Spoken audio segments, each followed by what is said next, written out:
Dobro večer, dragi prijatelji, a nekoj ubав сон сако, што ќе спие. Значи, еден пријател се слушаме малку. Вечерот ќе биде анализа од геополитиката, значи од меѓународната политичка сцена. Поточно, денове малку се понасмеа од многу не наши аналитичари, барем српски и други, како го толкуваат ултиматумот на председателот на САД, Доналд Трамп, кој е упатен кон Владимир Путин, председателот на Руската Федерација. Токму за 50 дена да ја заврши војната операција во Украина. Или да заврши војната, поточно кажам. Тоа не е случајно. Многу мои анализи ви кажа, јас сум новинар. Аналитичар препосна генерација на Југословски институт. Јас сум од 80 како студент почнав да истражувам астрологијата и парапсихологијата. Но никош не сум рекол ни дека сум астролог ни парапсихолог.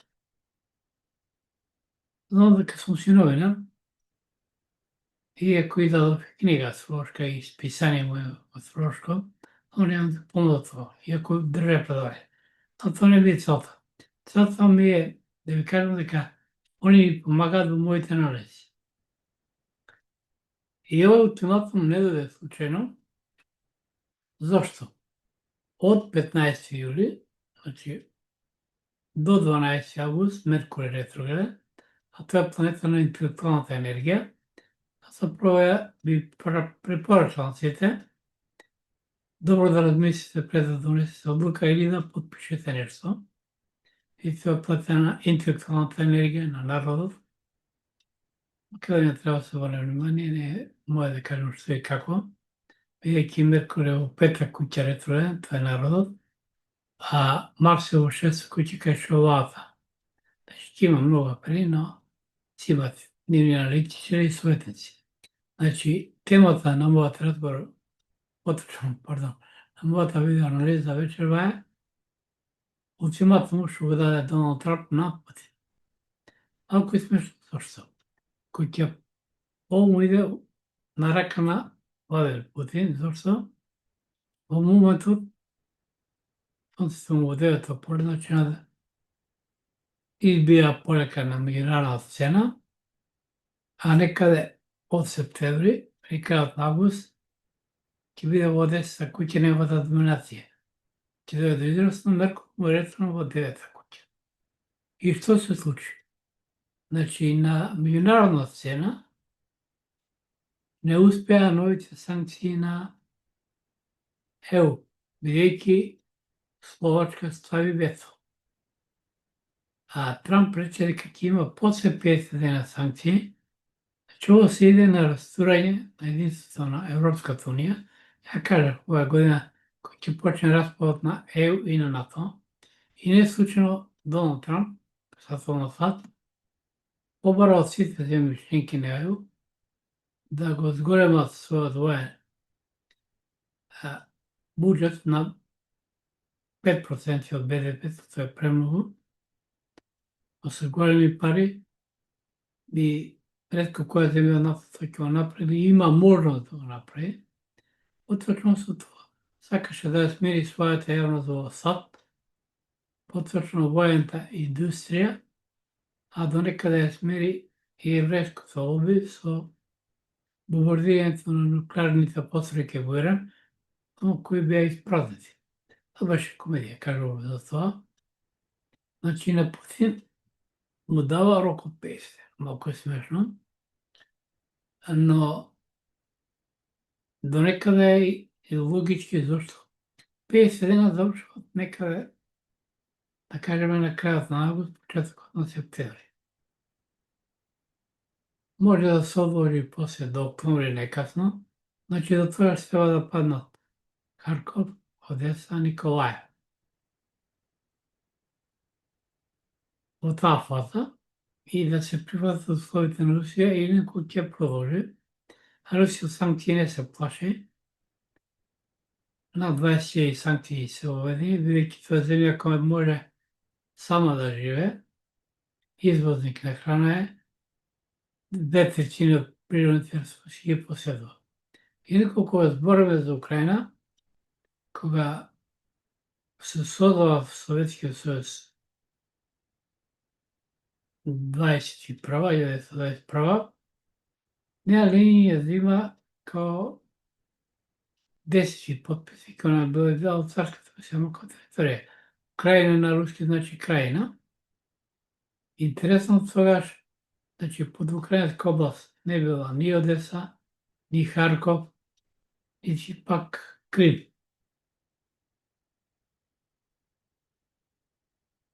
Покасно, не битно, украинско, украинско, СССР која го додевува Крим наводно на Украина, поради ператот на Русија.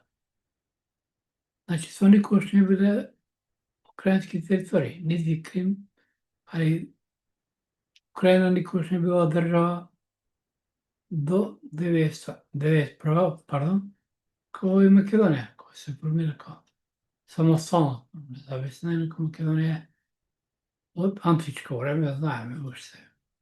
Времето на Филип кој ја формира, кој собира 16 племиња, затоа и 16 крако сонце.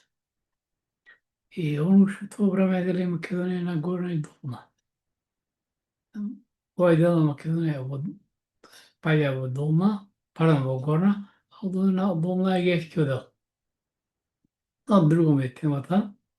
Значи, Путин ќе заврши ова работа, бидејќи сонцето после во 10 поле, а и плюс неговата слава на меѓународно поле големо, бидејќи Јупитер му влезе во 9-та куќа, во куќа на странство, така да ова е еден обичен договор меѓу Трамп и Путин, иако Трамп се треба да обрне внимание на неговата здраве и безбедност, тоа го кажа во моите пронашни видео анализи.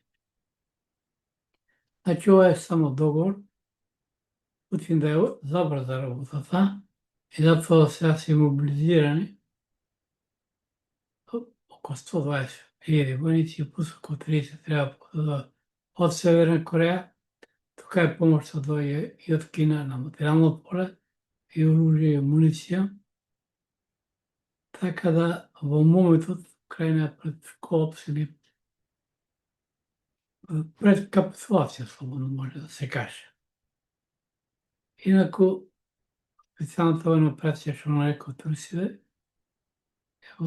белото е враќање на историските територии, нема да запре пред да паднат Николаев, Харков, Одеса, нормално целиот Донбас, а Запорошка област, кој се веќе влезени Харков, Запорошка, пардон, Херсон, Запорошка област и Донбас, значи Лугански и Донецк, се влезени во уставот, или во составот на Руската Федерација. Значи сега се иде на Харков, Клав и Одеса да влезат, после може да биде некој затишје, што викат Србите, но под услови на Русија. Не ги поставува условите.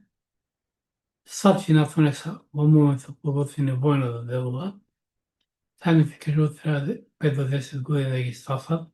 Зборам за хиперсонично оружје, но енергетското оружје, кој е многу поопасно, ако не се знае, Русија поседува осветлителите енергетски бомбели отвртно зрачење, кој може да ја уништи пола Европа, без испукан куршум и паната.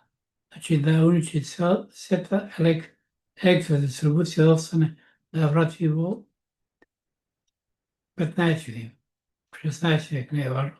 И со Америка. Тоа стана без струја не може ништо да правиш. Значи ова е договор, за мене е договор меѓу Трамп и Путин. За тие 50 дена Трамп треба да рачице длабоката држава и да ги смири еврејското лобија.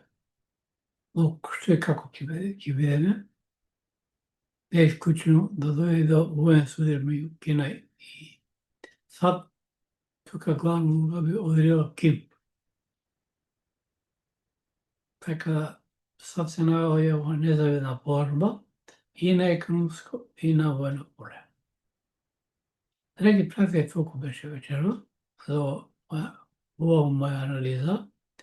За ултиматумот на Трамп, оние што има желба да ме сеат можат на YouTube да присат на коприто subscribe или претплати се и можат се на TikTok и на Instagram ме следат. А нашата влада им препорачува да обрнат внимание до септември, особено сега кога е Меркур ретро. И може да направи доста проблеми, може да има и протести и така натаму, а Марсово шесто поле тоа е поле на влада. Не би сакал, реков, многу да зборам, само зборам внимание, имате своји советници, аналитичари. Уште еднаш, драги пријатели, посакувам добро ноќ.